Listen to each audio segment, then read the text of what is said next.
मानव भूगोल एवं अधिवास। अर्थ एवं विषय क्षेत्र। निम्नलिखित में से किसने लेबेनसरम की अवधारणा का प्रतिपादन किया था? रैटजेल महोदय ने। फ्रेडरिक रैटजेल ने लेबेनसराम की अवधारणा का प्रतिपादन किया। रैटजेल प्रथम भूगोलवेत्ता थे जिन्होंने भौगोलिक अध्ययन में मानव को अस्थायी और महत्वपूर्ण स्थान प्रदान करने का अग्रणी प्रयास किया।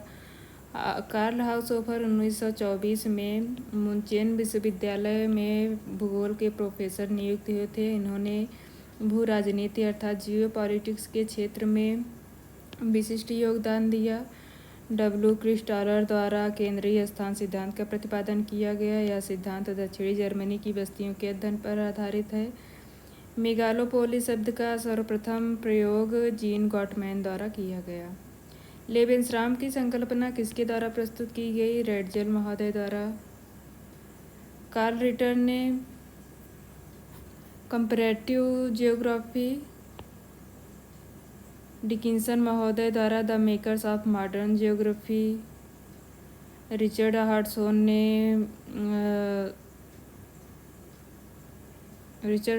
ने द एक्सप्लेनेशन इन जियोग्राफी और डेविड हार्वे ने द नेचर ऑफ जियोग्राफी नामक पुस्तकों को लिखा है।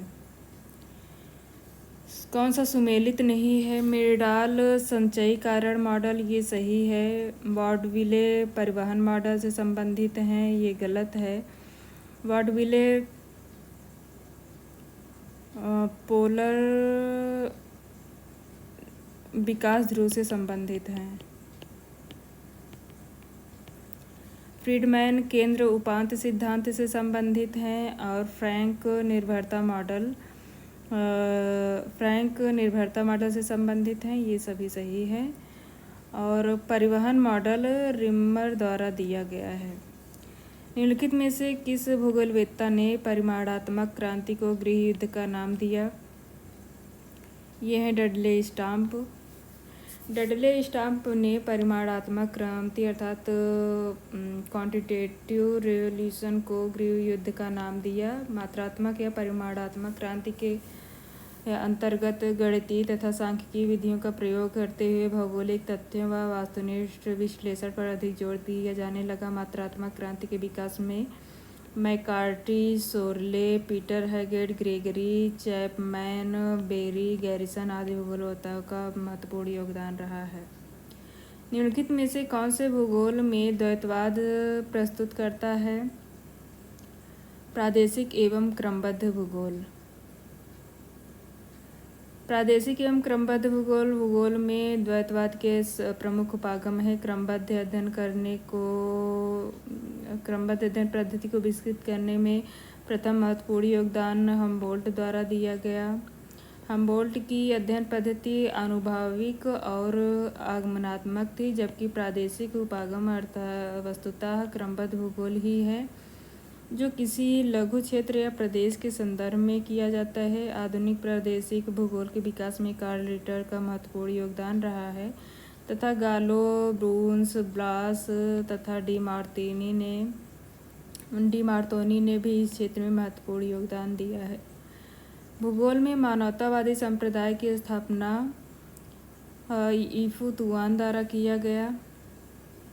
भूगोल में मानवतावादी संप्रदाय की स्थापना ईफू तुआन ने की। भूगोल में मानववाद का सर्वप्रथम आरंभ अपने स्थूल रूप में 20वीं शताब्दी के पूर्वार्ध में ब्लास के नेतृत्व में फ्रांसीसी भूगोलवेत्ताओं द्वारा किया गया। ब्लास द्वारा प्रतिपादित विशिष्ट जीवन पद्धति और संभववाद मानववादी उपागम के ही विशिष्ट स्वरूप हैं, जबकि जूलियन वोलपार्ट, विलियम किर्क, कॉक्स, गोलिज, गूडी और फ्रेड व्यवहारवादी उपागम के विकास में महत्वपूर्ण योगदान दिया। ईफू तुआन ने सर्वप्रथम मानवतावादी शब्द का प्रयोग 1976 में किया। मानवतावाद की विचारधारा का प्रतिपादन निम्न विद्वानों में से किसने किया? ईफू तुआन ने। निम्नलिखित में से किसे भूगोल के मानवतावादी दृष्टिकोण का संस्थापक माना जाता है? ईफू तुआन। भूगोल के मानवतावादी विचारधारा के प्रतिपादक कौन थे? ईफू तुआन हैं। निम्नलिखित में से कौन सा एक सही सुमेलित नहीं है? अल मसूदी की पुस्तक रूटर एंड रिम्स, ये गलत है। रूटर और रिम्स इब्न हाकल की पुस्तक है। अल बल्खी अल बल्खी की पुस्तक किताब उल अस्कल है। अल बरूनी की पुस्तक का नाम है किताब अल हिंद। इब्न खालदून ने लिखी है अल मुकद्दिमा। अल मसूदी ने लिखा है सोने की चारगाहें एवं जवाहरात की खाने। अल बल्खी ने किताबुल अस्कल, अल बरूनी ने किताबुल हिंद और इब्न हाकल ने book of routes and dreams. Ibn Khaldun ने अल मुकद्दिमा लिखी है। निम्नलिखित में से किसने कहा है वर्तमान भूत की कुंजी है? जेम्स हटन महोदय ने। जेम्स हटन ने एक रूपतावाद की संकल्पना का प्रतिपादन 1785 ईस्वी में किया। उन्होंने बताया कि भूगर्भिक प्रक्रम भूगर्भिक इतिहास में प्रत्येक काल में समान रूप से सक्रिय थे तथा इसी आधार पर उन्होंने प्रतिपादित किया कि भूगोल वर्तमान भूत की कुंजी है। एक रूपतावाद सिद्धांत का जेम्स हटन महोदय द्वारा किया गया वर्तमान भूत की कुंजी है, ये कथन जेम्स हटन ने कहा है। व्यवहारवाद किसकी प्रतिक्रिया स्वरूप अस्तित्व में आया? ये है परिमाणात्मकता के विरोध में। व्यवहारवाद परिमाणात्मकता के विरोध में आया है। ये प्रत्यक्षवाद से संबंधित है। इसके व्यवहारवाद भूगोल में मानव व्यवहार को सर्वाधिक महत्वपूर्ण माना जाता है तथा तथ्यों के भौगोलिक विश्लेषण में मनुष्य के व्यक्तिगत या सामूहिक आचरण को प्राथमिकता दी जाती है। व्यवहारवादी चिंतन के आरंभिक इतिहास 1960 के दशक में विलियम किर्क के योगदान का महत्वपूर्ण माना जाता है। कुछ अन्य विद्वानों जैसे कार्ल सावर, J.K. Right, G.F. वाइट ने भी मानव व्यवहार और बोध या अनुभूति की भूमिका के महत्व पर आवाज़ उठाई थी, किंतु तत्कालिक परिस्थितियों में इन विद्वानों के विचार भौगोलिक चिंतन को नई दिशा नहीं दी जा सकी। 1960 के दशक में व्यवहारोपरक भूगोल में मस्तिष्क का भूगोल अथवा मानसिक मानचित्र का अध्ययन अधिक लोकप्रिय हो गया, जिसमें डाउनसेम, इस्टी और गोल्ड एवं वाइट की रचनाओं का महत्वपूर्ण योगदान है।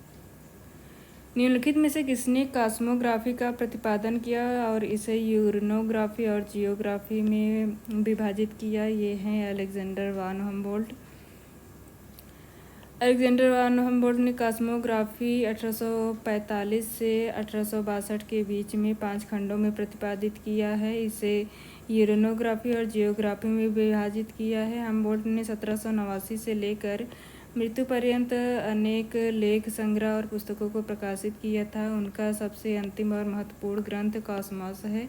इनकी प्रमुख रचनाएं इस प्रकार है: राइनलैंड बेसाल्ट, जियोग्नाजिया, नए महाद्वीप के भूमध्यरेखीय प्रदेश की यात्रा, मध्य एशिया, मैक्सिको और क्यूबा का प्रादेशिक भूगोल। हम्बोल्ट ने पहली बार समताप रेखाओं का प्रयोग किया तथा विश्व मानचित्र पर मानचित्र रेखाएं बनाई। कॉस्मोग्राफी शब्द का प्रतिपादन और उसे यूरेनोग्राफी और जियोग्राफी में हम्बोल्ट महोदय ने बांटा है। भारत और श्रीलंका के बीच नौगम में नहर बनाने की कल्पना निम्नलिखित में से किसने दी थी? A.D. टेलर। भारत की प्रमुख नहरें इंदिरा गांधी नहर, बुचिंगम नहर, शारदा नहर, ऊपरी गंगा नहर तथा सतलज यमुना लिंक नहरें आदि हैं। अल मसूदी ने लिखी है किताब अल मसूदी की पुस्तक है किताब मुराज अल दहाब। किताब मुराज अल दहाब अल इदरीसी की बुक है टेबुला रोजरियाना। अल बरूनी ने किताब उल हिंद लिखी है। इब्न खालदून ने मुकद्दिमा लिखी है। निम्नलिखित में से कौन भूगोल में चिंतन फलक की संकल्पना का प्रतिपादक है? चिंतन फलक T.S. कुहन। चिंतन फलक एक गतिशील संकल्पना के रूप में इसको विकसित करने का श्रेय थॉमस कुहन को जाता है, जिन्होंने 1962 ईस्वी में प्रकाशित अपनी प्रतिष्ठित पुस्तक the structure of scientific revolution में इसकी विस्तृत व्याख्या की। कुहन ने चिंतन फलक की वैकल्पिक शब्दावली के लिए अनुशासनिक ढांचा का प्रयोग किया। इनके अनुसार अनुशासनिक इसलिए क्योंकि यह किसी विशिष्ट अनुशासन विषय के अध्येता के लिए सामान्य होता है, और सांचा अर्थात मैट्रिक्स इसलिए क्योंकि इसमें क्रमबद्ध तत्व सम्मिलित होते हैं जिन्हें व्यक्तिगत विशिष्टता की आवश्यकता होती है। भूगोल में चिंतन फलक शब्दावली का सर्वप्रथम प्रयोग पीटर हैगेट और सोरले ने 1967 में प्रकाशित अपनी पुस्तक मॉडल्स इन जियोग्राफी में किया। 1972 ईस्वी में डेविड हार्वे के लेख रिवोल्यूशन ऑफ काउंटर रिवोल्यूशन के पश्चात यह शब्दावली अधिक लोकप्रिय हो गई। डेविड हार्वे ने 1779 ईस्वी में चिंतन फलक को संकल्पनात्मक उपकरण की संज्ञा दी। इनके अनुसार पैराडाइम विश्वासों, मूल्यों, तकनीकी आदि का पूर्ण पुंज है जिसमें किसी प्रदत्त समुदाय के सदस्यों की भागीदारी होती है। निदर्शन अर्थात पैराडाइम की अवधारणा किसने दी?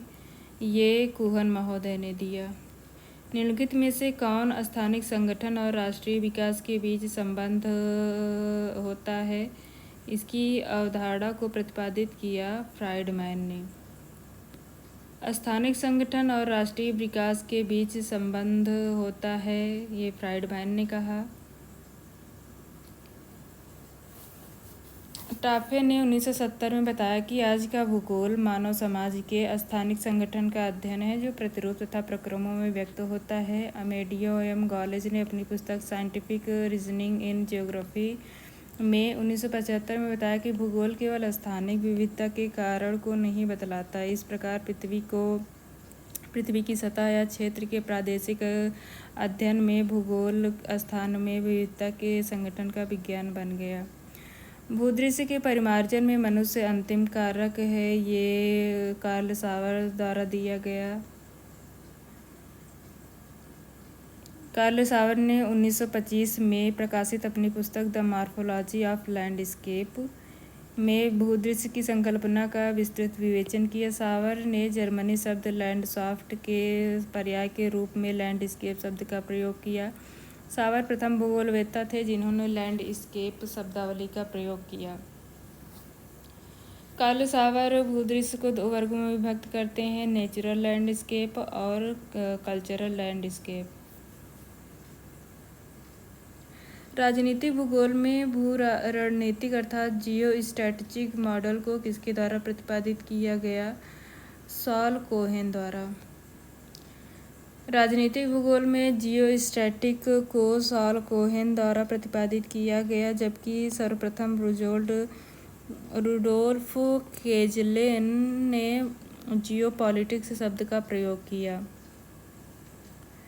जियोपॉलिटिक्स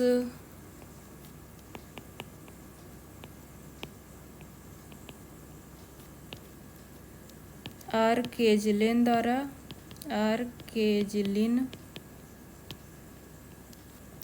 जबकि जियो स्ट्रैटेजिक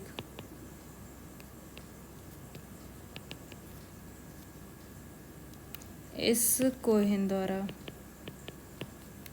प्रसिद्ध पुस्तक पोस्ट मॉडर्न कंडीशन को किसने लिखा है? ये जॉन फ्रैंकोइस लियोटार्ड ने लिखी है। प्रसिद्ध पुस्तक पोस्ट मॉडर्न कंडीशन के लेखक जीन फ्रैंकोइस लियोटार्ड हैं। निम्नलिखित में से किस विद्वान को प्रमुख रूप से आचारपरक भूगोल के विकास का श्रेय जाता है? W Kirk. 1960 के दशक के अंतिम चरण में मानवीय तथ्यों के भौगोलिक विश्लेषण में व्यक्ति के आचरण अर्थात व्यवहार पर अधिक बल दिया जाने लगा। भूगोल में आचारपरक उपागम का प्रयोग एवं विकास सर्वप्रथम विलियम किर्क ने 1963 में किया। किर्क ने आचारपरक उपागम का विकास प्रत्यक्षवाद या मात्रात्मक क्रांति के विरोध में किया 1970 के दशक में आचारपरक उपागम मानव भूगोल के अध्ययन का महत्वपूर्ण उपागम बन गया। आचारपरक के विकास में गोलिज, कॉक्स, गोल्ड, गुडी आदि विद्वानों का महत्वपूर्ण योगदान रहा है। निम्नलिखित में से किस जर्मन भूगोलवेत्ता ने भौतिक भूगोल के क्षेत्र में योगदान दिया है? Oscar Peschel. जर्मन भूगोलवेत्ता आस्कर पास्कल ने विशेष रुचि भू आकृतियों के अध्ययन में थी। इन्होंने अपनी भौतिक भूविज्ञान में पृथ्वी तल के भौतिक स्वरूप का वैज्ञानिक अध्ययन प्रस्तुत किया। आस्कर पेसेल को आधुनिक भौतिक भूगोल का संस्थापक माना जाता है। उन्होंने भौतिक भूगोल को एक विज्ञान के रूप में प्रस्तुत किया। पेसेल ने उच्चावच के प्रकारों का जननिक वर्गीकरण किया, जिससे भूआकृतिक विचारों का जन्म हुआ।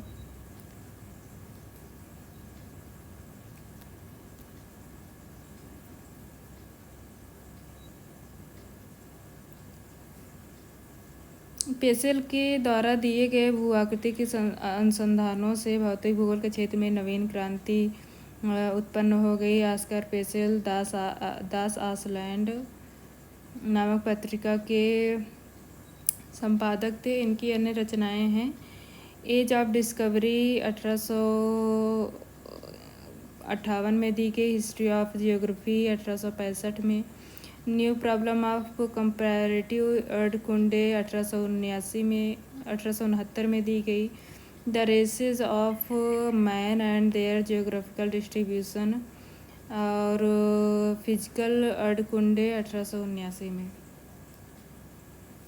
निम्नलिखित में से किस विद्वान ने यह मत दिया कि भूगोल और इतिहास गैर समान जुड़वा हैं?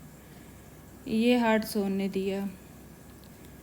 हार्टसोन का यह मत था कि भूगोल और इतिहास गैर समान जुड़वा हैं। किसी क्षेत्र में एक समय से दूसरे समय में होने वाली भौगोलिक परिवर्तनों के अध्ययन को ऐतिहासिक भूगोल कहते हैं। हार्टसोन के अनुसार ऐतिहासिक भूगोल भूतकाल का भूगोल है। भूगोल को पृथ्वी पटल के विभिन्नतापूर्ण स्वरूप का यथार्थ, क्रमबद्ध एवं तर्कसंगत वर्णन और व्याख्या के रूप में किसने परिभाषित किया? हार्टसोन महोदय ने।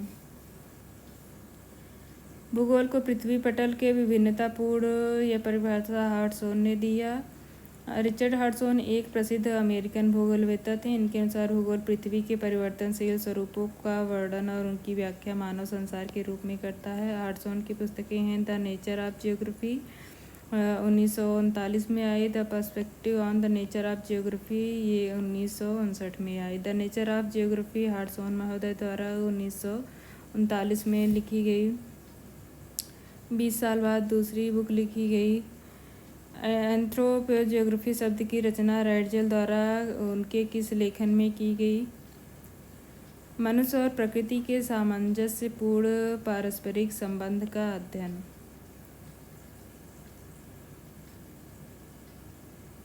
उन्होंने भूगोल में भौतिक पक्षों के एकाधिकार पर अत्यधिक बल दिए जाने की प्रकृति को कम करके भूगोल का एक संतुलित दृष्टिकोण स्थापित किया। रैडजेल की विचारधारा प्रमुख पक्ष नियतवादी, पार्थिव का सिद्धांत, राज्य का जैविक सिद्धांत, सांस्कृतिक भूदृश्य की संकल्पना आदि है। उनकी प्रमुख पुस्तकें हैं पॉलिटिकल जियोग्राफी, मानव जाति का इतिहास, भूसागरीय तट के जीव, जर्मनी का प्रादेशिक भूगोल। लेबेंसराम की अवधारणा राजनीतिक भूगोल में किस पुस्तक के प्रकाशन के बाद अधिक लोकप्रिय हो गई? Political geography. लेबेंसराम अर्थात रहने योग्य स्थान की अवधारणा राजनीतिक भूगोल में पॉलिटिक्स जियोग्राफी पुस्तक के प्रकाशन के बाद अधिक लोकप्रिय हो गई। मैकिंडर ने सर्वप्रथम 25 जनवरी 1904 को द रॉयल जियोग्राफिकल सोसाइटी के समक्ष एक शोध पत्र प्रस्तुत किया, जिसका शीर्षक था the geographical period of history. बाद में भौगोलिक पत्रिका में इसका प्रकाशन भी हुआ तथा प्रथम विश्व युद्ध के पश्चात 1919 में मैकिंडर की पुस्तक डेमोग्राफिक आइडियाज एंड रियलिटी भी प्रकाशित हुई। इसी पुस्तक में मैकिंडर ने अपना हार्टलैंड थ्योरी प्रस्तुत किया। कॉस्मॉस हम्बोल्ट की सर्वप्रथम पुस्तक है जो 1845 से 62 के बीच में प्रकाशित हुई। जर्मन विचारधारा के विकास में निम्नलिखित में सही क्रम चुनें। रैटजेल, ऑस्कर पैस्चल, रैटजेल, हेटनर और ट्रॉल। बी सही है।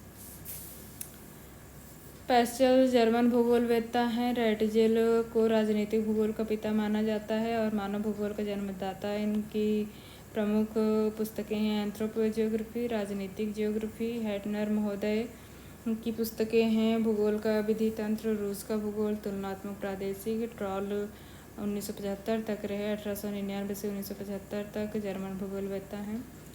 जर्मन भूगोलीय विचारधारा के विकास में योगदान करने वाले भूगोलवेत्ता हैं ऑस्कर पैस्चल, रैटजेल, हेटनर और ट्रॉल। पैस्चल, रैटजेल, हेटनर और ट्रॉल। PRST। किसने भौतिक भूगोल शब्द का प्रयोग सामान्य भूगोल के लिए किया है? ये हम्बोल्ट महोदय हैं। हम्बोल्ट ने भौतिक भूगोल, जलवायु भूगोल और वनस्पति भूगोल के विकास में काफ़ी योगदान दिया है। यही कारण है कि उन्हें आधुनिक भूगोल का संस्थापक माना जाता है। इन्होंने साइबेरिया की तुषार भूमि की व्याख्या की और परमाफ्रॉस्ट शब्द का आविष्कार भी किया। विविधता में एकता अवधारणा रिटर महोदय द्वारा दिया गया। विविधता में एकता की अवधारणा कार्ल रिटर द्वारा प्रतिपादित किया गया। वे जर्मन के महान भूगोलवेत्ता और हम्बोल्ट के समकालीन थे। रिटर ने भूगोल के लिए जर्मन में अर्धकुंडे शब्द का प्रयोग किया तथा रिटर ने अपने अध्ययन में आनुभविक विधि, तुलनात्मक विधि, विश्लेषण एवं संश्लेषण विधि तथा मानचित्रण विधियों को अपनाया था। कार्ल रिटर ने अपने विचारधारा में पार्थिव एकता, नियतिवाद, मानव केंद्रित भूगोल की संकल्पना आदि को महत्वपूर्ण स्थान दिया। निम्नलिखित में से भौगोलिक अध्ययन के क्षेत्र में हाल में होने वाला कौन सा नया विकास कहलाएगा? प्रत्यक्षवाद। प्रत्यक्षवाद का प्रतिपादन फ्रांसीसी गणितज्ञ एवं दार्शनिक ऑगस्ट कॉम्टे ने किया, जो इस मान्यता पर आधारित है कि वास्तविक ज्ञान वैज्ञानिक होता है और यह तथ्यों और अनुभव पर आधारित होता है। निश्चयवाद मानव भूगोल की जर्मन विचारधारा है जिसके विकास में मनुष्य पर्यावरण की विशिष्ट देन है और समस्त मानवीय क्रियाएं भौतिक दशाओं द्वारा नियंत्रित होती हैं। वैज्ञानिक विकास के रूप में भूगोल की उपयोगिता किस विद्वान द्वारा सिद्ध की गई है? हम्बोल्ट और रिटर द्वारा।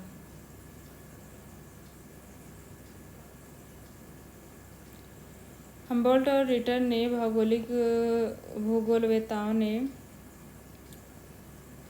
हम्बोल्ट और रिटर जैसे भूगोलवेत्ताओं ने वैश्विक विज्ञान के रूप में भूगोल की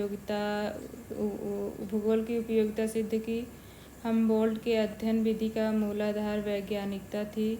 वे कल्पना पर नहीं बल्कि प्रत्यक्ष दर्शन पर विश्वास करते थे। उनकी कई संकल्पनाएं जैसे मानव गृह के रूप में भूतल, स्थानिक वितरणों का विज्ञान, तथ्यों की विसंगतता तथा पार्थिव एकता को प्रतिपादित किया, जबकि कार्ल रिटर के विचारधारा के प्रमुख तथ्य पार्थिव एकता, नियतिवाद, मानव केंद्रित भूगोल और संपूर्ण की संकल्पना आदि सम्मिलित है।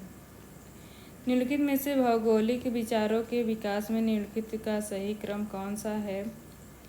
ग्रीक, रोमन, अंधकार युग और अरब।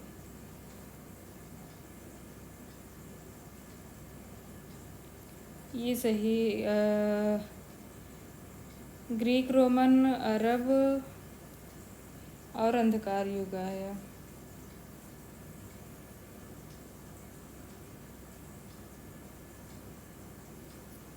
आयोग ने इसको ए माना था जबकि बी सही होगा।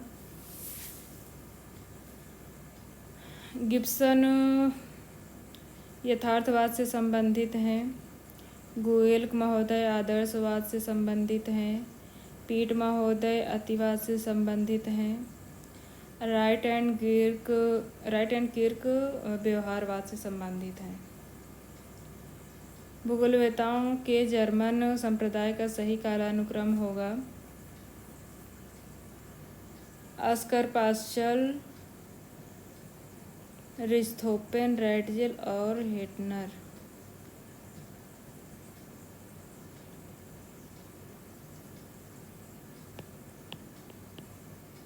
निम्नलिखित में से किसने मेंटल मैप की अवधारणा को विकसित किया? पीटर गोल्ड, आर वाइट और लिंच ने। Mental map gold, white, lynch ने विकसित किया है। 1960 के दशक में व्यवहारवाद भूगोल में मानसिक मैप का अध्ययन अधिक लोकप्रिय हो गया।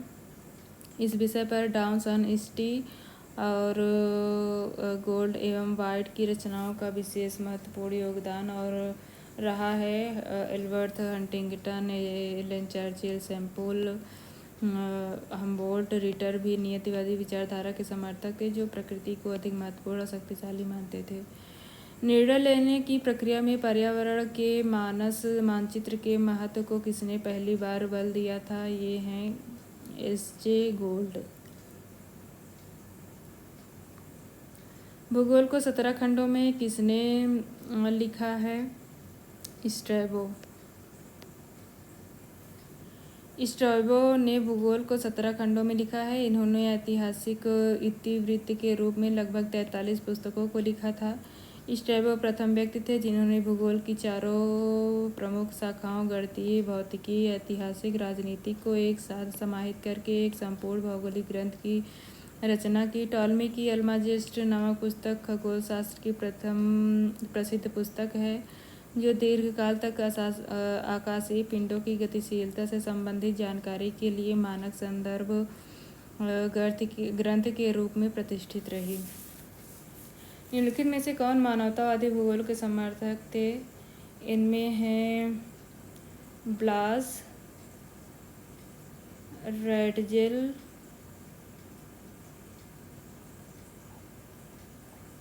CACE,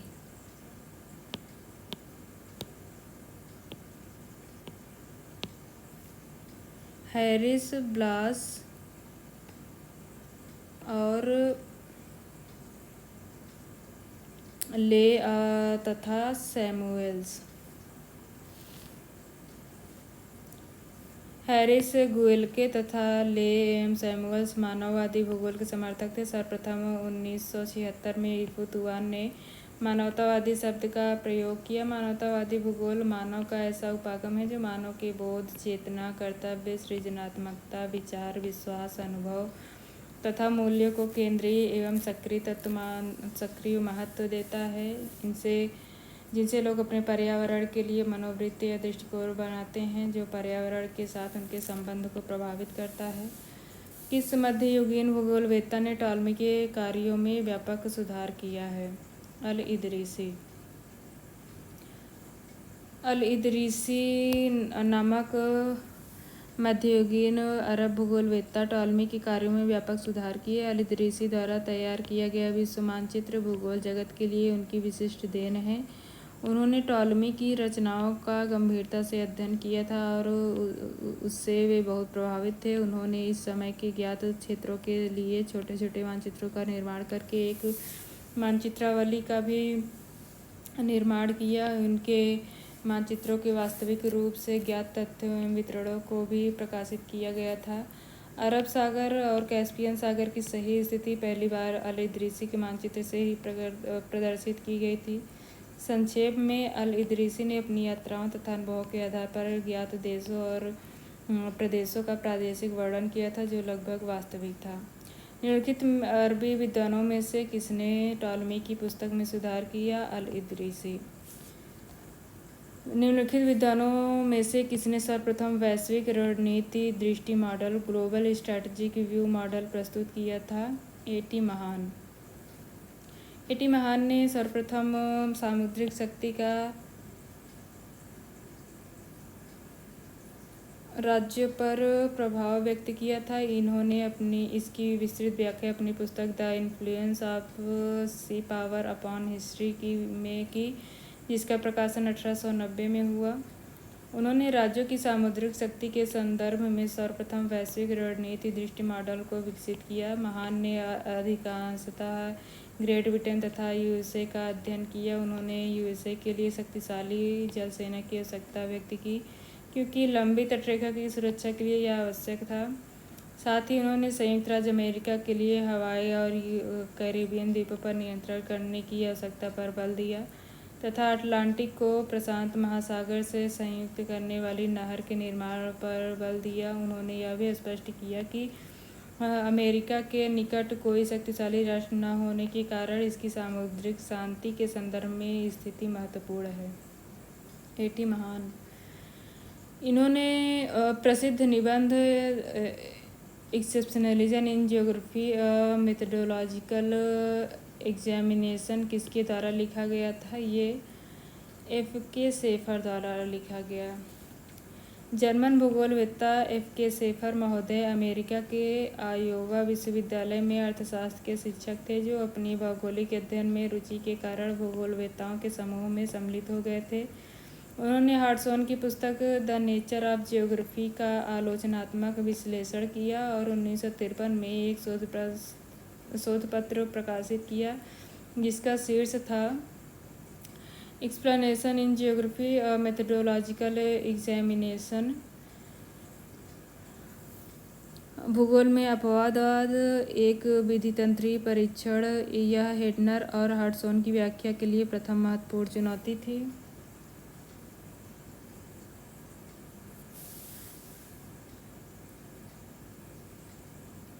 शेफर हार्टसॉन विवाद के परिणाम स्वरूप भौगोलिक अध्ययन का केंद्र प्रादेशिक भूगोल से क्रमबद्ध भूगोल की ओर स्थानांतरित हो गया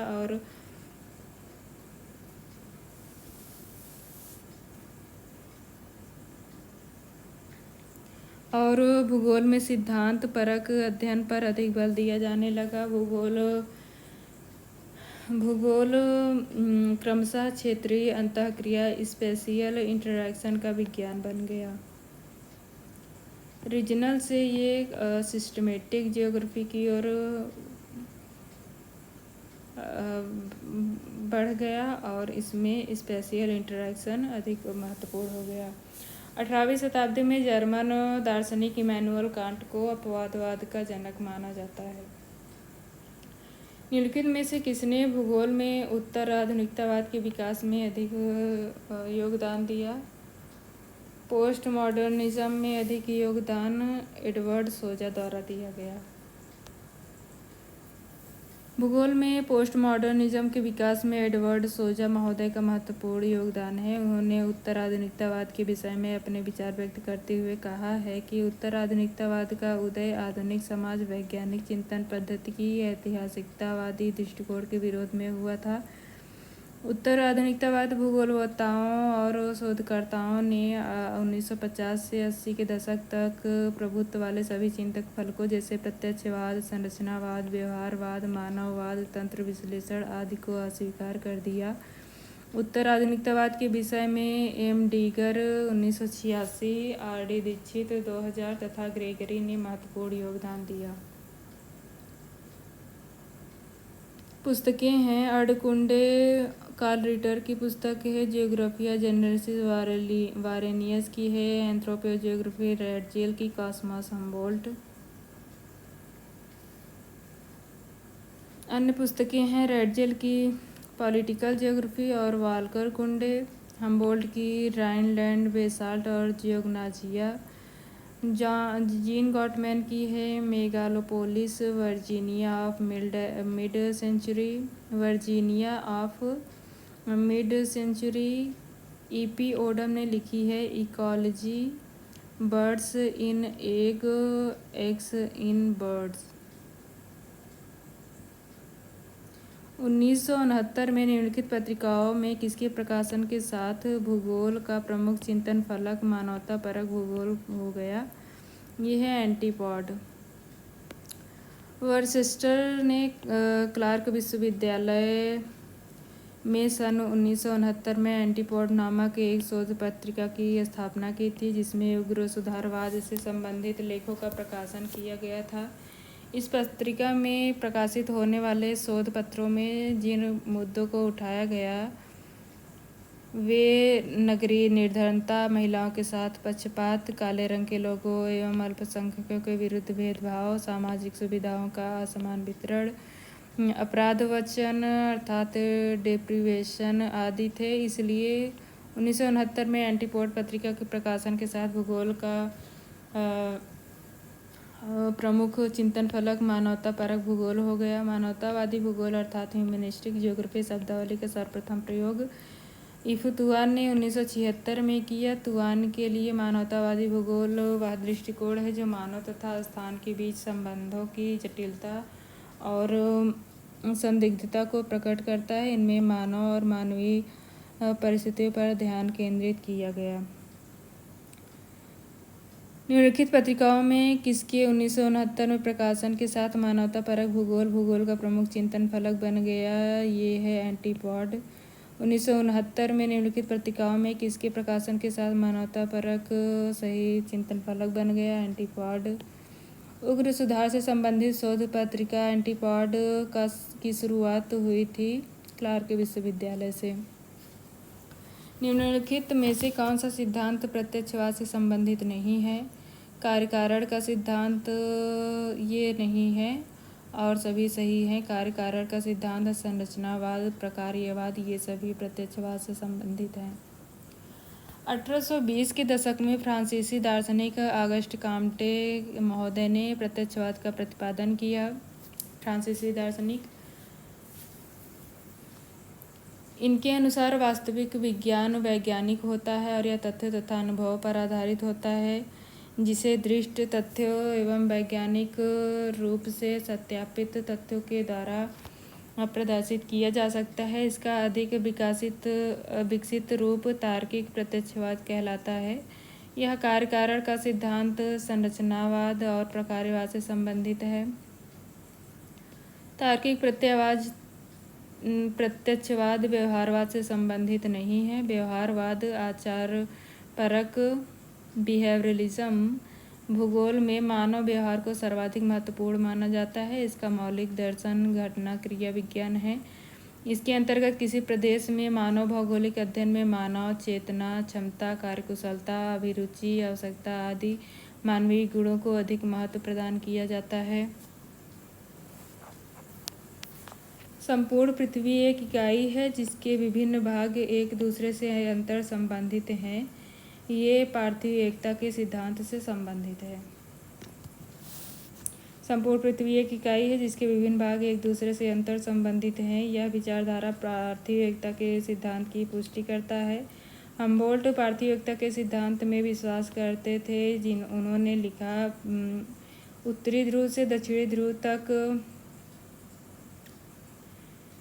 केवल एक आत्मा ही संपूर्ण प्रकृति को सजीव बनाए हुए है। केवल एक ही जीवन पत्थर, वनस्पतियां, जंतुओं और स्वयं मनुष्य में भी व्याप्त है। केवल एक ही जीवन पत्थरों, वनस्पतियों, जंतुओं और स्वयं मनुष्य में भी व्याप्त है। पार्थिव एकता सिद्धांत हम्बोल्ट। पार्थिव एकता के सिद्धांत का प्रतिपादन ब्लास को दिया जाता है। निम्नलिखित में से कौन सुमेलित नहीं है? द साइंस ऑफ जियोग्राफी ये एकरमैन से संबंधित है, सही है।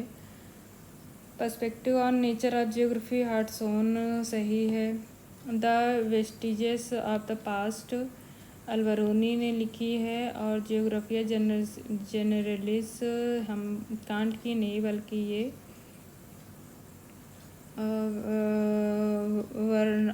वारेनियस की पुस्तक है। बर्नहार्ड वारेनियस की पुस्तक है जियोग्राफिया जनरलिस। संभववाद कौन सा सुमेलित नहीं है? संभववाद वाइडल डीला ब्लास संबंधित हैं। Human ecology एच.एच. बैरॉस संबंधित हैं। समावेशी पदानुक्रम सिद्धांत ए.के. फिल्ब्रिक संबंधित हैं। अंतरक्रिया मॉडल आंद्रे एलेक्स ने ही संबंधित हैं। अंतरक्रिया मॉडल HC कैरी संबंधित हैं, अम्लैंड से संबंधित हैं। एलेक्स महोदय, आंद्रे एलेक्स महोदय अम्लैंड से संबंधित हैं। क्षेत्रीय नवाचार प्रसरण सिद्धांत के प्रणेता निम्नलिखित में से कौन थे? ये हैं टी हैगर स्ट्रैंड। क्षेत्रीय नवाचार प्रसरण मॉडल के प्रणेता टी हैगर स्ट्रैंड थे। इनके अनुसार विसरण नवीनीकरण का अर्थ स्थान और समय के संदर्भ में वस्तुओं का वितरण होना है। इन्होंने वर्ष 1953 में अपने शोध प्रबंध में स्थानिक प्रक्रम का वर्णन किया और मध्य स्वीडन की जनसंख्या में अनेक प्रकार के नवीनीकरण पर चर्चा की। निम्नलिखित पुस्तकों में से किसके लेखक अरब भूगोलवेत्ता अल-बरूनी नहीं है? किताब अल हिंद, तारीख अल हिंद, अल कानून अल मसूदी, ये सभी अल-बरूनी की पुस्तकें हैं। किताब अल काफ़ी, ये इनकी पुस्तक नहीं है। अब अरब भूगोलवेत्ता अल-बरूनी ने भूगोल से संबंधित 27 पुस्तकों का उल्लेख किया है, जिसमें 12 पुस्तकें मानचित्र कला, भूगर्भिक और जलवायु विज्ञान पर 4 पुस्तकें लिखी हैं। अल-बरूनी की प्रमुख पुस्तकें हैं किताब अल हिंद, तारीख अल हिंद, अल कानून अल मसूदी, अथर अल बगिया, किताब अल जमाकीर, किताब अल सैयदना, अल तहदीद। कोड दिया गया है, सही कोड का चयन करना है। टॉलमी का मत था कि प्रमुख यामोत्तर बरमूडा से होकर गुजरती है, ये गलत है। टॉलमी का विश्वास था कि अगिस्याम्बा सिलोन विश्व की दक्षिणी सीमा बनाता है, ये भी गलत है। टॉलमी ने विश्व मानचित्र रचना के लिए संशोधित शंक्वाकार प्रक्षेप का निर्माण किया। इसके लिए पृथ्वी को 360 देशांतरों में विभक्त किया गया, किंतु ज्ञात संसार पूर्वी गोलार्ध की प्रदर्शित करने के लिए मानचित्र को 180 देशांतर पर बनाया गया था। प्रधान मध्याह्न काल्पनिक रेखा सौभाग्य द्वीपी के पास से गुजरती दिखाई गई थी, अतः कथन एक असत्य है और 2 भी असत्य है।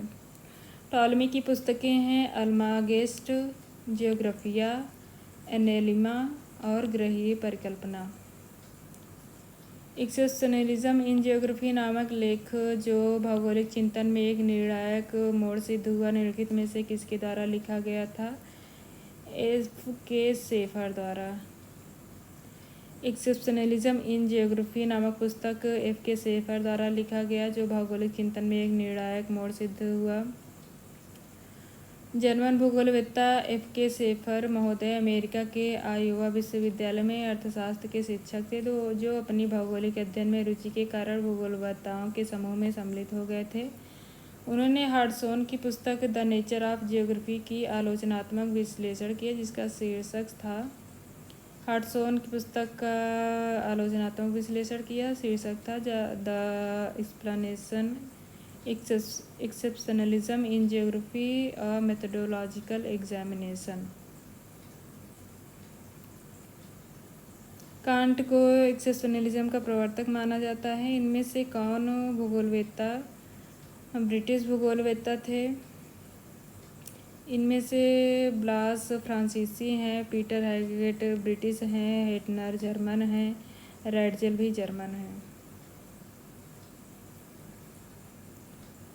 इन्फ्लुएंसेस ऑफ जियोग्राफिकल इन्वायरमेंट पुस्तक ई सैम्पुल की है।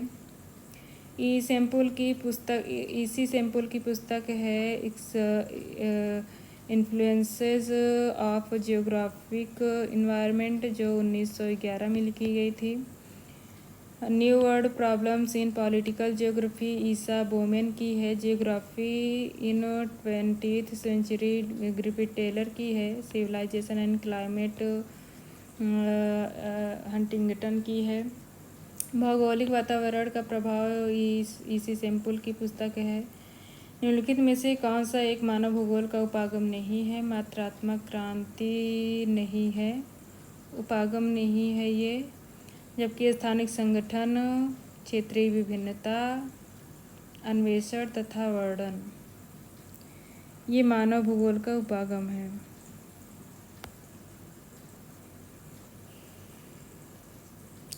मानव भूगोल के उपागम समयानुसार आरंभिक उपनिवेश युग में अन्वेषण एवं विवरण है।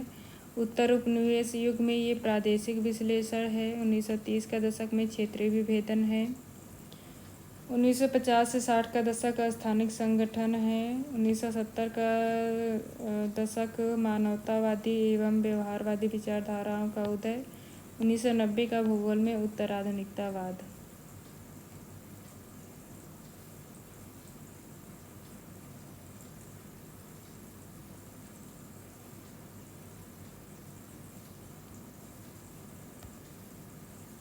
भूगोल में अपवादवाद के जनक कहे जाते हैं इमैनुअल कांट। 18वीं शताब्दी के जर्मन दार्शनिक इमैनुअल कांट को अपवादवाद का प्रवर्तक माना जाता है। कांट 1756 से लेकर 1796 तक लगातार 40 वर्षों तक प्रतिवर्ष भौतिक भूगोल शीर्षक से एक पाठ्यक्रम प्रस्तुत करते थे। अपवादवाद को प्रतिपादक करते हुए कांट ने बताया कि इतिहास और भूगोल दोनों अपने को व्यवस्थित या क्रमबद्ध विज्ञानों से भिन्न और अपवाद स्वरूप पाते हैं। क्रमबद्ध विज्ञान विशिष्ट तत्वों या प्रक्रियाओं का व्यवस्थित अध्ययन करते हैं, जबकि इतिहास कालिक अध्ययन और भूगोल क्षेत्रीय अध्ययन है। निम्नलिखित में से कौन सा सुमेलित नहीं है? E. A. Ackerman the science of geography सही है। T. W. Freeman the 100 years of geography, ये भी सही है। R. E. Dickinson problems in geography, ये भी सही है। A. C. Das the geography of Rigvedic India, ये सही नहीं है। द ऋग्वैदिक इंडिया मनोहर भार्गव द्वारा लिखी गई है। The geography of Rigvedic India Manohar Bhargava द्वारा लिखी गई है। मेट्रोलॉजिकल जियोग्राफी अरस्तु द्वारा लिखी गई है। हेरोडोटस निवासी था, ये यूनान का निवासी था।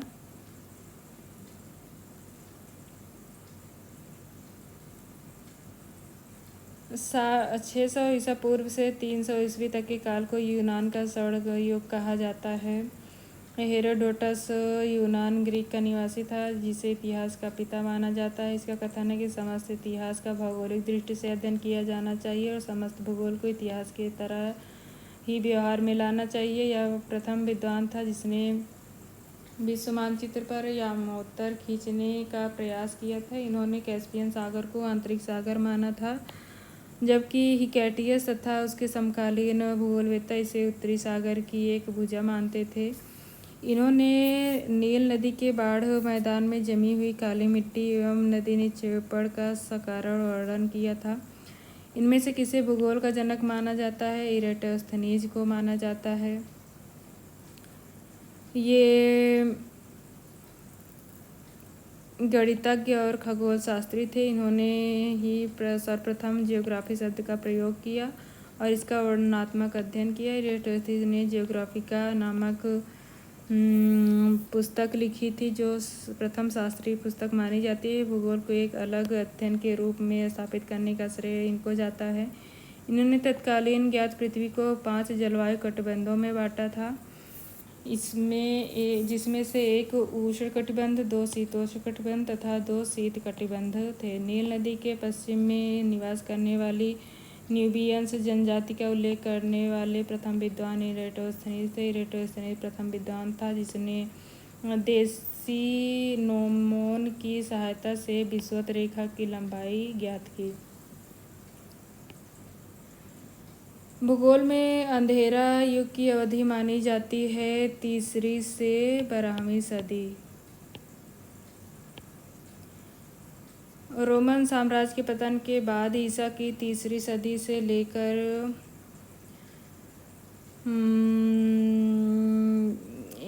सदी तक का काल भूगोल में अंधयुग नाम माना जाता है। इस काल में भौगोलिक क्षेत्र में कोई उल्लेखनीय प्रगति नहीं हुई। इस युग में ईसाई धर्म के बढ़ते प्रभाव के कारण बाइबिल के विचार भूगोल पर छा गए।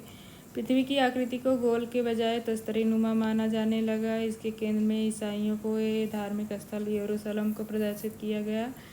यह काल TINO मानचित्र के युग का था।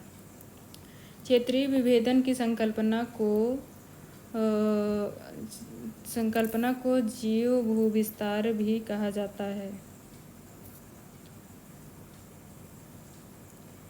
अल्फ्रेड वेगनर ने 1905 में क्षेत्रीय विभेदन की व्याख्या करते हुए पृथ्वी का विज्ञान प्रदेश कोरोलॉजी लिखा,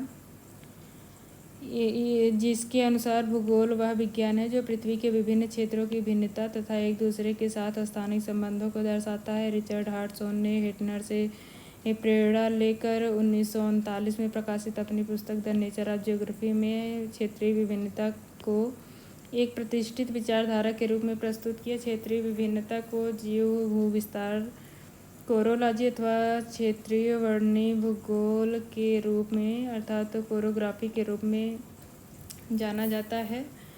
क्षेत्रीय विभेदन शब्दावली का सर्वप्रथम प्रयोग कार्ल सावर ने हेटनर के भौगोलिक संकल्पनावाद का भावानुवाद करते समय 1925 में किया।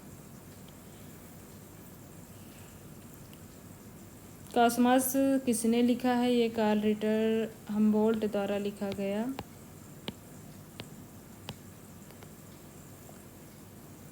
कॉस्मॉस पुस्तक जर्मन भूगोलवेत्ता हम्बोल्ट की सर्वाधिक महत्वपूर्ण पुस्तक है, जिसका प्रकाशन 1845 से 62 के मध्य 5 खंडों में की गई। इसमें समस्त विश्व का विस्तृत विवरण है। इसके प्रथम खंड में ब्रह्मांड का स्वरूप का वर्णन, दूसरे खंड में प्राकृतिक चित्रण, तीसरे खंड में खगोल विज्ञान, चौथे और पांचवें में पृथ्वी का मानव गृह के रूप में वर्णन है। एडिमांजिया फ्रांसीसी भूगोलवेत्ता हैं। रैडजेल जर्मन भूगोलवेत्ता हैं। मैकिंडर फ्रांसीसी भूगोलवेत्ता हैं। आइबोमेन ये अमेरिकन भूगोलवेत्ता हैं। Human geography of welfare approach DM Smith की पुस्तक है। मानव भूगोल में कल्याणकारी भूगोल के विकास में DM स्मिथ तथा AG फ्रैंक का महत्वपूर्ण योगदान है। इन विद्वानों ने मानवीय समस्याओं एवं संभावनाओं की व्याख्या हेतु कल्याणकारी पद्धति को अपनाया। स्मिथ के अनुसार कल्याणकारी भूगोल कौन क्या प्राप्त करता है, कहाँ से एवं कैसे के रूप में अध्ययन करता है। भूगोल को मानव पारिस्थितिकी के रूप में H.H. बैरोज ने वर्णन किया है। मानव पारिस्थितिकी का अर्थ ऐसे विज्ञान से है जिसके अंतर्गत मानव द्वारा अपने पर्यावरण के साथ समायोजन का अध्ययन किया जाता है। प्रसिद्ध अमेरिकी भूगोलवेत्ता बैरोज को मानव पारिस्थितिकी संकल्पना का प्रतिपादक माना जाता है। बैरोज ने 1922 में अमेरिकी भूगोलवेत्ता संघ के वार्षिक अधिवेशन में अपने अध्यक्षीय भाषण में इस बात पर बल देकर कहा था कि भूगोल मानव पारिस्थितिकी का अध्ययन है। उनका दृढ़ मत था कि भूगोलवेत्ताओं के एकीकृत विषय पर कार्य करना चाहिए। इसी एकीकृत विषय के लिए उन्होंने मानव पारिस्थितिकी शब्द का प्रयोग किया। आर वैंडरिंग कॉन्टिनेंट्स नामक पुस्तक का लेखन एडू टोएट ने किया है। आर वैंडरिंग कॉन्टिनेंट हमारे भ्रमणशील महाद्वीप के लेखक अलेक्जेंडर डू टोएट हैं। रेगिस्तानी क्षेत्रों में मकानों के प्रकार एवं उनकी निर्माण सामग्री का सही विवरण प्रस्तुत किया गया था इब्न बतूता द्वारा। रेगिस्तानी क्षेत्रों में इसका अरब भूगोलवेत्ता इब्न बतूता ने अपनी यात्राओं के अनुभव और विभिन्न स्थानों, नगरों, प्रदेशों आदि की विशेषताओं, इमारतों आदि का विस्तृत वर्णन अपनी रचनाओं में की। इनकी प्रमुख पुस्तक रेहला है। उस यूनानी भूगोलवेत्ता को चिन्हित कीजिए जो पुस्तकालयाध्यक्ष था व नील नदी के करीब कर्क रेखा पर साइन पर प्रयोग किया था। इरेटोस्थनीज। इन्हें फादर ऑफ ज्योग्राफी कहा जाता है। ज्योग्राफी शब्द का सर्वप्रथम प्रयोग किया और इनकी पुस्तक है ज्योग्राफिका।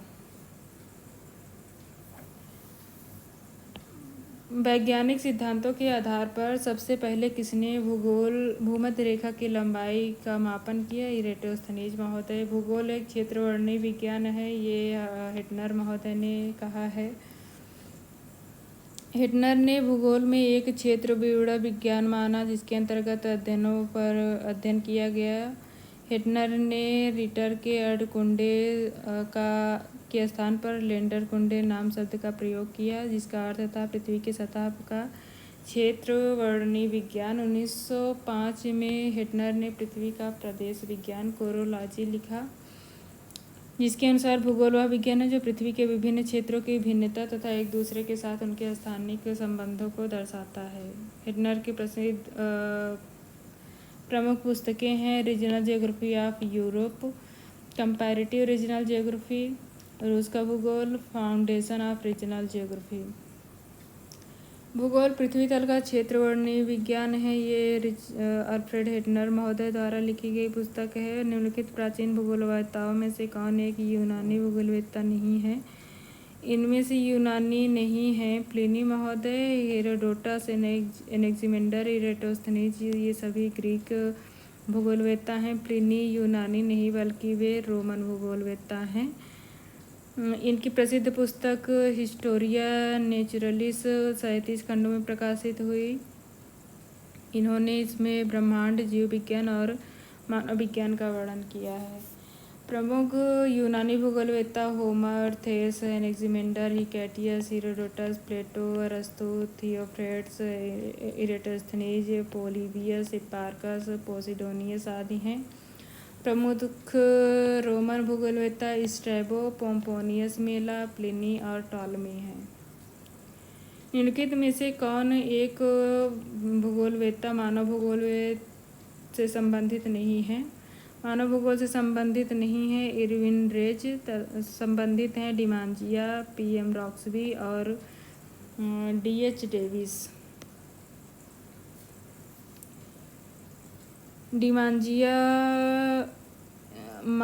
एक मानव भूगोलवेत्ता थे। इन्होंने अपनी अध्ययन में मानव समूहों एवं समाज का उनके प्राकृतिक पर्यावरण पर पारस्परिक संबंधों की व्याख्या की।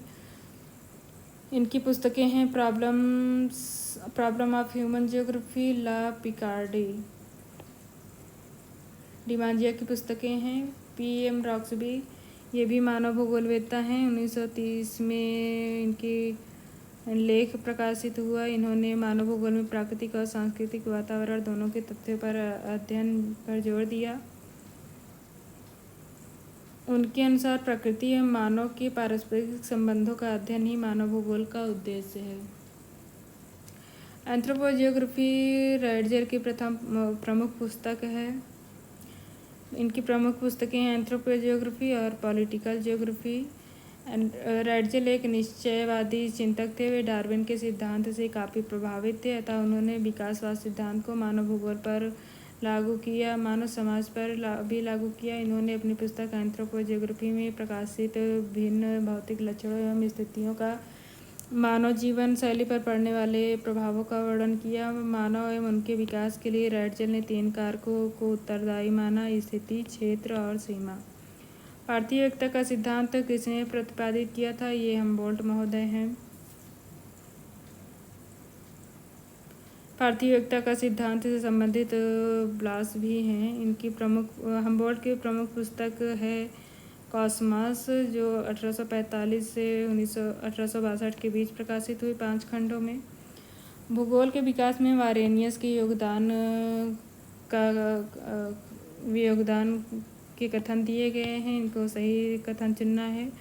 वह भूगोल को सामान्य या सार्वभौमिक भूगोल में विभाजित करने वाला प्रथम भूगोलवेत्ता थे, ये सही है।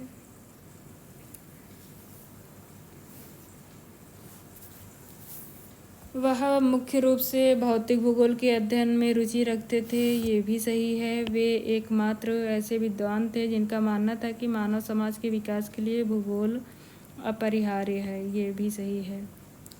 वारेनियस की रुचि मूल रूप से भूगोल विषय में होने का प्रमाण इनकी रचनाओं से स्पष्ट देखने को मिलता है। वारेनियस प्रथम भूगोलवेत्ता थे जिन्होंने क्रमबद्ध और प्रादेशिक भूगोल में द्वैतवाद पर की नींव रखी। वारेनियस ने सर्वप्रथम भौतिक भूगोल व मानव भूगोल के मध्य मौलिक अंतर को स्पष्ट किया। वारेनियस को क्रमबद्ध भूगोल का जनक माना जाता है। उनकी पुस्तक जियोग्राफिया जनरलिस ये एक प्रमुख कृति है जो 1650 में प्रकाशित हुई। स्मिथ के अनुसार निम्नलिखित में से कौन सा कल्याण के विभिन्न घटकों का प्रतिनिधित्व करने वाले संकेतकों में से एक नहीं है? मानसिक एवं शारीरिक स्वास्थ्य, प्रसन्नता और अवकाश। सांस्कृतिक तत्व ये सम्मिलित नहीं है। सामाजिक व्यवस्था ये सम्मिलित है। स्मिथ के अनुसार कल्याण के विभिन्न घटकों का प्रतिनिधित्व करने वाले संकेतकों में मानसिक एवं शारीरिक स्वास्थ्य, प्रसन्नता, अवकाश, सामाजिक व्यवस्था सम्मिलित है, जबकि सांस्कृतिक तत्व स्मिथ के कल्याणकारी घटकों का प्रतिनिधित्व नहीं करता है। कल्याणकारी उपागम मानव पर्यावरण के मध्य ऐसे संबंध पर बल देता है जिसके अंतर्गत लोक कल्याण से संबंधित विभिन्न पक्षों जैसे निर्धनता, भुखमरी, अकाल, बीमारी, अपराध, सामाजिक विभेद, सामाजिक सेवाएं के वितरण में प्रादेशिक असमानता का विश्लेषण किया जाता है और असमानता को दूर करने तथा सामाजिक न्याय उपलब्ध कराने संबंधी सुझाव दिए जाते हैं। इस प्रकार कल्याणपरक उपागम सर्वजन हिताय सर्वजन सुखाय की अवधारणा पर आधारित है। यह कथन कि राजनीतिक सीमाएं राष्ट्रीयताएं स्थापित करने पर ध्यान देती हैं, ये एच कोहन का कथन है। राजनीतिक सीमाएं राष्ट्रीयताएं स्थापित करने पर ध्यान देती हैं, ये कथन एच कोहेन द्वारा प्रस्तुत किया गया था। इन्होंने कहा कि राजनीतिक सीमांत राष्ट्रीयता स्थापित करने की प्रवृत्ति रखते हैं। जिस समाज में लोग रहते हैं उनका उस पर अधिक प्रभाव रहता है और वे उसे आत्मसात कर लेते हैं। इस तरह एक साथ मिलकर एक वातावरण में रहने तथा समान भूभाग, उपलब्ध सुविधाओं एवं संसाधनों का उपयोग करने का काफ़ी अधिक प्रभाव पड़ता है। इससे राष्ट्रभक्ति उत्पन्न होती है और राष्ट्र सुसंगठित होता है। विश्व के भूगोल को 3 महाद्वीपों यूरोप, एशिया, लीबिया में विभाजित करने वाले प्रथम विद्वान थे हेरोडोटस। ये यूनानी भूगोलवेत्ता थे। इन्होंने अफ्रीका और एशिया महाद्वीप को लाल सागर द्वारा विभाजित बताया। हेरोडोटस ने तत्कालीन यूनानियों के लिए ज्ञात संसार को मानचित्र तैयार किया। इस मानचित्र में भूमध्य सागर बीच में दिखाया गया और इसके चारों ओर 3 महाद्वीप यूरोप, एशिया, लीबिया के समीपवर्ती क्षेत्र दिखाए गए। मानचित्र का विस्तार पूर्व दिशा में अधिक है और इसमें भारत को दिखाया गया है। मानव भूगोल के संस्थापक के रूप में सार्वभौमिक रूप में इसे स्वीकार किया गया था फ्रेडरिक रैटजेल द्वारा। फ्रेडरिक रैटजेल प्रथम भूगोलवेत्ता थे जिन्होंने भौगोलिक अध्ययन में मानव को अस्थायी और महत्वपूर्ण स्थान प्रदान करने का अग्रणी कार्य किया। उन्होंने मानव भूगोल को एक पृथक विज्ञान के रूप में स्थापित किया। इसलिए रैटजेल को मानव भूगोल का जनक एवं संस्थापक के रूप में जाना जाता है। मानव भूगोल रैटजेल का सर्वाधिक महत्वपूर्ण और प्रतिष्ठित ग्रंथ है जो 2 खंडों में प्रकाशित हुआ। रैटजेल ने अपनी पुस्तक राजनीतिक भूगोल में लेबेंसराम एवं राज्य के जैविक सिद्धांत का प्रतिपादन किया। खोज का महान युग की अवधि 15वीं सदी के बाद हुई थी। इस युग में कोलंबस ने 1492 ईस्वी में नई दुनिया अर्थात अमेरिका की खोज की। वास्को डी गामा ने भारत के लिए मार्ग की खोज की। मैगलन ने 1519 से 20 में यूरोप के पश्चिमी तट से पश्चिम की ओर चला और दक्षिणी अमेरिका के दक्षिणी छोर हॉर्न द्वीप तक चक्कर लगाते हुए प्रशांत महासागर में प्रवेश किया और पूर्वी द्वीप समूह पहुंचा। कैप्टन कुक ने 1768 से 78 ईस्वी तक की अवधि में प्रशांत महासागर और हिंद महासागर में विस्तृत यात्राएं की एवं अनेक द्वीपों और ऑस्ट्रेलिया महाद्वीप की खोज की। विश्व इतिहास विशेष रूप से यूरोपीय इतिहास में 13वीं से 17वीं शताब्दी तक की समयावधि को उत्तर मध्यकाल या पुनर्जागरण काल के नाम से जाना जाता है। 13वीं से 17वीं सदी। भूगोल में भूदृश्य शब्द का प्रयोग निम्नलिखित में से किसके द्वारा किया गया है? कार्लो सावर द्वारा 1925 में प्रकाशित अपनी पुस्तक द मॉर्फोलॉजी ऑफ लैंडस्केप में भूदृश्य की संकल्पना का विवेचन किया। उन्होंने जर्मन शब्द लैंडस्काफ्ट के पर्याय के रूप में लैंडस्केप शब्द का प्रयोग किया। सावर प्रथम भूगोलवेत्ता थे जिन्होंने लैंडस्केप शब्दावली का प्रयोग किया। उन्होंने भूदृश्य का प्रयोग दृश्य तत्वों के समुच्चय और क्षेत्र दोनों अर्थों में किया है। हार्टसोन ने लिखा है कि सावर की भूदृश्य संबंधी विचारधारा जर्मन भूगोलवेत्ता हेटनर, स्ल्यूटर आदि के विचारों के सन्निकट है। व्यवहारिकता कार्यात्मकता का एक संशोधित रूप है। व्यवहारिक भूगोल भौगोलिक स्थान को ज्ञान और त्रुटि के सम्मिश्रण के रूप में पहचानता है। डी सही है, ए सही है परंतु आर गलत है। ए गलत है परंतु आर सही है। व्यवहारिक भूगोल भौगोलिक स्थान को ज्ञान और त्रुटि के सम्मिश्रण के रूप में पहचानता है। व्यवहार परक भूगोल में मानव व्यवहार को सर्वाधिक महत्वपूर्ण माना जाता है और तथ्यों के भौगोलिक विश्लेषण में मनुष्य के व्यक्तिगत या सामूहिक आचरण को प्रभावित करता है।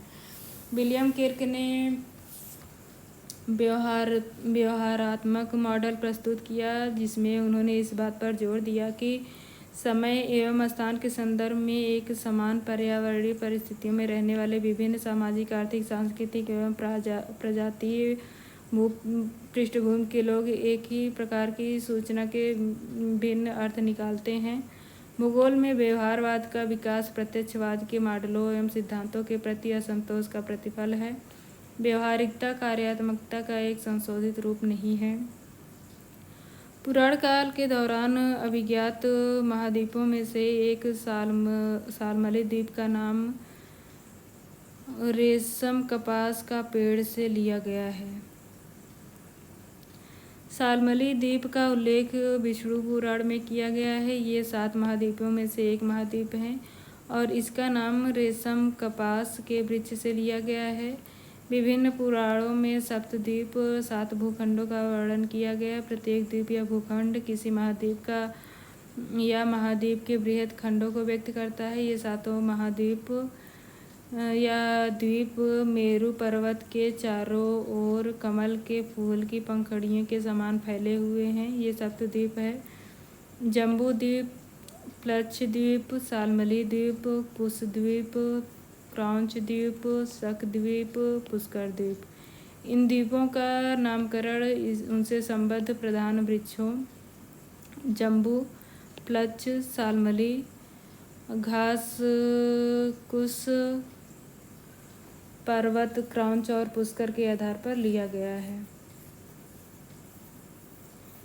गैंगेटिक गल्फ, जिसे अब बंगाल की खाड़ी के रूप में जाना जाता है, को पहली बार किसने आलेखित किया था? टॉलमी महोदय। गैंगेटिक गल्फ, जिसको बंगाल की खाड़ी के नाम से जाना जाता है, पहली बार टॉलमी द्वारा मानचित्र में प्रदर्शित किया गया था। टॉलमी ने गंगा एवं उसकी सहायक नदियों का स्रोत हिमालय से ही अंकित किया था। उन्होंने भारत के पश्चिमी तट को उत्तर से दक्षिण दिशा में सही अनुमानित किया। वह तापरोबान श्रीलंका को पश्चिमी तट के विपरीत इसे दर्शाया था। ईसाई यूरोप के काल के दौरान प्रस्तावित किए गए टी-इन-ओ मानचित्र में टी के मूल रूप ने भूमध्य सागर का प्रतिनिधित्व किया। टी के मूल शब्द ने भूमध्य सागर का प्रतिनिधित्व किया। 3री से 12वीं शताब्दी के समय को यूरोपीय इतिहास में अंधयुग के नाम से जाना जाता है। इस युग में जिस मानचित्र की रचना हुई उसे टी-इन-ओ को प्रदर्शित करता है। इस मानचित्र में पृथ्वी के चारों ओर गोलाकार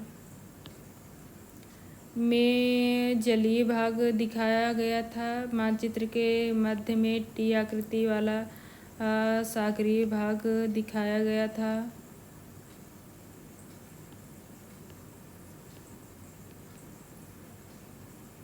टी के ऊपरी भाग के एक ओर एजियन सागर, दूसरी ओर लाल सागर को दिखाया गया था। टी का संबंध भूमध्य सागर को प्रदर्शित करता था। इस मानचित्र में 3 विशाल स्थलीय भूभाग दिखाए गए हैं। ओ के ऊपरी आधे भाग में एशिया महाद्वीप, यहाँ एशिया है।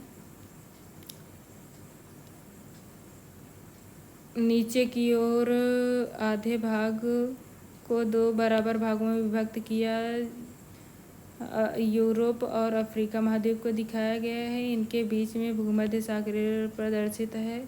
जेरूसलम ये यूरोप है, ये अफ्रीका है, ये भूमध्य सागर है। जेरूसलम को बाइबल के अनुसार ओ के केंद्र में प्रदर्शित किया गया है, यहाँ जेरूसलम है। इतिहास की भौगोलिक धुरी की अवधारणा का प्रतिपादन किया गया था मैकिंडर महोदय द्वारा 1904 में। इन्होंने जियोग्राफिकल पीरियड ऑफ हिस्ट्री नामक पुस्तक लिखी थी। 1919 में इन्होंने डेमोक्रेटिक आइडियाज एंड रियलिटी नामक पुस्तक लिखी और यह इसका संशोधित रूप है। इस पुस्तक में पियोट एरिया के स्थान पर हार्टलैंड का प्रयोग किया एवं अपने हार्टलैंड सिद्धांत का प्रतिपादन किया, जो इनके अनुसार जिसका सार था जो पूर्वी यूरोप पर शासन करेगा वो हार्टलैंड पर शासन करेगा। जो हार्टलैंड पर शासन करेगा वो विश्वद्वीप पर शासन करेगा और जो विश्वद्वीप पर शासन करेगा वो विश्व को नियंत्रित करेगा। निम्न पौराणिक द्वीपों में से कौन सा एक ऑस्ट्रेलिया महाद्वीप से संबंधित है? ये शक महाद्वीप है। पौराणिक द्वीपों में शक द्वीप ऑस्ट्रेलिया महाद्वीप से संबंधित है। शक द्वीप में दक्षिणी पूर्वी एशिया पूर्वी द्वीप समूह सम्मिलित हैं। ये उष्ण और आर्द्र जलवायु का क्षेत्र है एवं घने वन से आवृत हैं। पुराणों में समस्त पृथ्वी को 7 भूखंडों में बांटा गया है। यह तत्कालीन ज्ञात संसार का परिचय देते हैं। ये 7 द्वीपों मेरू पर्वत से विभिन्न दिशाओं की ओर कमल पुष्प की पंखुड़ियों के समान फैले हुए हैं। ये जम्बू द्वीप, पुष्कर द्वीप, शक द्वीप,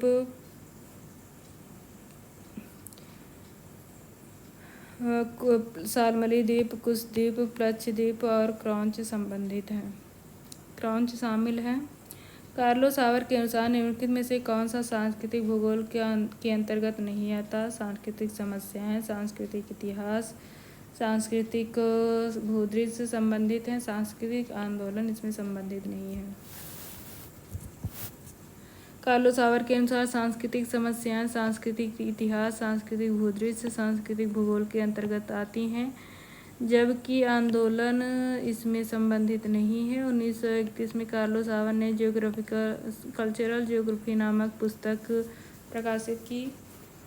उन्होंने संभववाद का समर्थन किया और बताया कि किसी प्रदेश के सांस्कृतिक भूदृश्य के विकास में मानव की सर्वाधिक सशक्त भूमिका होती है। उनके अनुसार सांस्कृतिक भूदृश्य निश्चित रूप से मानवीय कार्यों तथा प्रयत्नों का ही प्रतिफल है। कार्लोस सावर ने सर्वप्रथम सांस्कृतिक उद्गम कल्चरल अर्थ शब्दावली का प्रयोग किया।